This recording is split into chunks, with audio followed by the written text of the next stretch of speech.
মনে করো এখন রাত 2টা, পুরো শহর ঘুমিয়ে আছে, কিন্তু শহরের এক প্রান্তে তখন চলছে রক্তের বন্যা, ড্রাগের পাহাড় আর ভয়ঙ্কর এক খেলা, যেখানে জীবন মৃত্যু কিছু সেকেন্ডের উপর নির্ভর করে। কে করছে সবকিছু নিয়ন্ত্রণ? পুলিশের মধ্যেও আছে যার লোক, রাজনৈতিকরাও যাকে ভয় পায়, সে হলো রলেক্স। কিন্তু এই ভয়ঙ্কর খেলার মাঝখানে এমন একজন আছে যাকে সবাই মৃত ভেবেছিল, কিন্তু সে ফিরে এসেছে। তার নাম বিক্রম।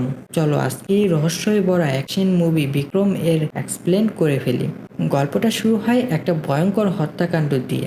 একের পর এক পুলিশ অফিসার খুন হচ্ছে, প্রতিটি খুনের পিছনে একটা মেসেজ। এটা সাধারণ হত্যাকাণ্ড নয়, এটা একটা যুদ্ধের সূচনা। এরই মধ্যে আমরা পরিচয় হই স্পেশাল অফিসার আমারের সাথে। সে এই খুনের তদন্তে নামে। তার অনুসন্ধানে উঠে আসে এক নাম, স্টিফেন রাজ। এক সময়ের পুলিশ অফিসার, এখন ভয়ঙ্কর ড্রাগ সিন্ডিকেটের মাথা।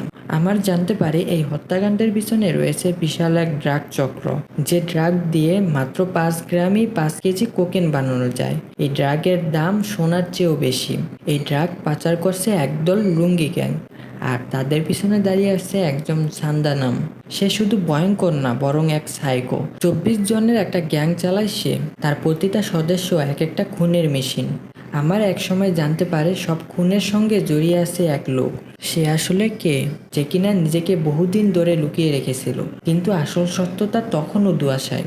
তদন্ত করতে করতে আমার বুঝে যায় কার্নাল একা না। সে একজন ব্ল্যাক মাস্ক পরে একের পর এক অপরাধীকে শেষ করছে। কিন্তু এই ব্ল্যাক মাস্কের আসল পরিচয় জানলে পুরো দেশের ভিত্তি কেঁপে যাবে।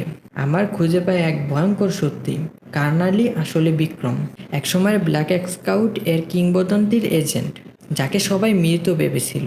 এখন সে ফিরে এসেছে নিজের ছেলের মৃত্যুর প্রতিশোধ নিতে। শান্তারাম এই রহস্য ফাঁস হতে না দেওয়ার চেষ্টা করে, বিক্রমকে খতম করতে। কিন্তু বিক্রম ছিল প্রস্তুত। সাউন্ড মিউজিকে দারুণ অ্যাকশনে শুরু হয় একের পর এক যুদ্ধ। বিক্রম একে একে শান্তারামের সমস্ত অস্ত্রভান্ডার উড়িয়ে দেয়। এমনকি যখন তার নাতি অজ্ঞান হয়ে পড়ে, তখনও সে হার মানে না, বরং সে হাতে তুলে নেয় এক ভয়ঙ্কর আর্টিলারি গান। আর শুরু হয় গুলির ঝড়। সবশেষে যখন মনে হয় যুদ্ধ শেষ, আর তখনই সেরা টুইস্ট। সাদ্দাম জানায় সে কাজ করত রোলেক্স নামক এক ভয়ঙ্কর ড্রাগ লর্ডের হয়ে। আর তখন রোলেক্স মুভি শেষে এসে বলে, আমাকে কেউ নাম ধরে ডাকতে পারবে না, শুধু বলবে ইয়েস স্যার। তখনই বুঝে যাই এখনো সব শেষ হয়নি। শেষ দৃশ্যে দেখা যায় বিক্রম নিজেও সবসময় এই রলেক্সের লোকদের ট্র্যাক করে আসছিল।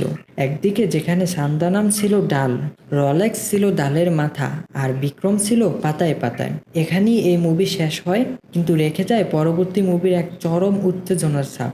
এই ছিল বিক্রম সিনেমায় পুরোটাই এক সাসপেন্সে ভরা, অ্যাকশনে ঠাসা মাফিয়া ও প্রতিশোধের কাহিনী। কমেন্ট করে জানাও কেমন লাগলো ভিডিওটা।